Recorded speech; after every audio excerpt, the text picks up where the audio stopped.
ঠিক সময়ে ঠিক কাজটি করতে না পারলে জীবন ব্যর্থতায় পর্যবসিত হয়। হোয়াটসঅ্যাপ গাইস, দিস ইজ নূর।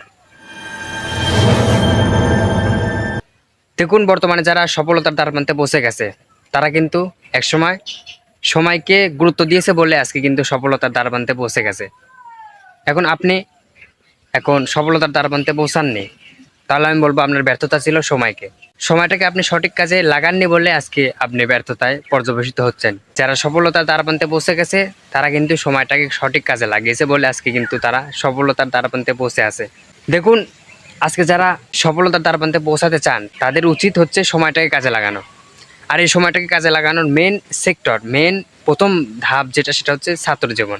এই ছাত্র জীবনে যদি আপনি সময়টাকে কাজে লাগান তাহলে আমি বলবো এক সময় গিয়ে আপনি এমন একটি সফলতার দ্বারপ্রান্তে পৌঁছে যাবেন, আল্লাহ তাআলা আপনাকে এমন একটি দ্বারপ্রান্তে পৌঁছে দেবে সফলতার, যা আপনার কল্পনাতেও আসবে না। দেখুন, এই সময় নিয়ে একটা সারমর্ম আছে, সেটা হচ্ছে সঠিক সময়ে সঠিক কাজটি করতে না পারলে জীবন ব্যর্থতায় পর্যবসিত হয়। এর মানে দুইটা ভাবে ভাগ করা যায়, সেটা হচ্ছে ঠিক সময়ে ঠিক কাজটি করতে হবে, আর ব্যাঠিক সময়ে কাজটি যদি করতে চান তাহলে কিন্তু ওই কষ্টের কোনো লাভ হবে না। অসময়ের পরিশ্রম কাঙ্ক্ষিত ফল লাভ করা কিন্তু সম্ভব হয় না। অসময়ে যদি আপনি কষ্ট করতে যান তাহলে ওই কষ্টের কোনো ভ্যালু থাকবে না, ওই কষ্টই রয়ে যাবে। এজন্য সময়টাকে সঠিক কাজে লাগাতে হবে। আর ওই যে ছাত্র জীবনে যদি আপনি সঠিক সময়টাকে কাজে লাগাতে পারেন তাহলে কিন্তু আপনি সফলতার দ্বারপ্রান্তে পৌঁছে যাবেন।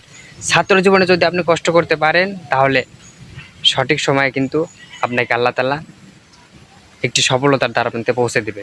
তাই বন্ধুরা, দয়া করে এই ছাত্র জীবনটাকে মেন সেক্টর সফলতার দ্বারপ্রান্তে পৌঁছানোর প্রথম ধাপ যেটা, সেটা ছাত্র জীবন। এই ছাত্র জীবনে মানুষ কিন্তু অধিক পথে চলে যায়, নেশাগ্রস্ত থেকে শুরু করে অনেক যেটা পাপ কাজ এই সময় কিন্তু মানুষ করে। তো এই সময়টাকে কাজে লাগান, এই সময়টাকে মোটেও কোনো অবহেলাভাবে নষ্ট করবেন না। যদি আপনি এই ছাত্র জীবনে সফলতার দ্বারপ্রান্তে পৌঁছাতে চান তাহলে এই ছাত্র জীবনটাকে আপনাকে কাজে লাগাতে হবে, ছাত্র জীবনে কষ্ট করতে হবে। ছাত্র জীবনে যদি আপনি কষ্ট করতে পারেন তাহলে আল্লাহ তাআলা আপনাকে একসময় এতটাই সফলতা দিবে যে আপনার কল্পনাতেও আসবে না। তাই বন্ধুরা, দয়া করে ছাত্র জীবনটাকে কাজে লাগান কষ্টের মাধ্যম দিয়ে। কষ্ট করে চান ছাত্র জীবনে, যতটা কষ্ট করবেন ততটাই কিন্তু ফল পাবেন। আপনি কষ্ট করছেন আর আপনার সহ্য হচ্ছে না, না, এটা হবে না। আপনি কষ্ট করে যান, একসময় কিন্তু এর ফল পাবেন। দেখুন, যারা বর্তমানে সফলতার দ্বারপ্রান্তে পৌঁছে গেছে তাদের জিজ্ঞাসা করে দেখবেন, প্রত্যেকেই কেউ না কেউ কষ্ট করে কিন্তু সেই পর্যায়ে গেছে। ছাত্র জীবনটাকে কাজে লাগিয়েছে বলে আজ কিন্তু তারা সফলতার দ্বারপ্রান্তে পৌঁছে গেছে। তাই বন্ধুরা, দয়া করে ছাত্র জীবনটাকে অবহেলায় না কাটিয়ে কষ্ট করে যান, একসময় এর ফল পাবেন। আল্লাহ হাফেজ। প্রিয় দর্শক, যদি এই ভিডিওটা ভালো লাগে থাকে তাহলে অবশ্যই চ্যানেলটাকে সাবস্ক্রাইব করে নেবেন এবং ভিডিওটাতে লাইক দেবেন। আল্লাহ হাফেজ, গুড বাই।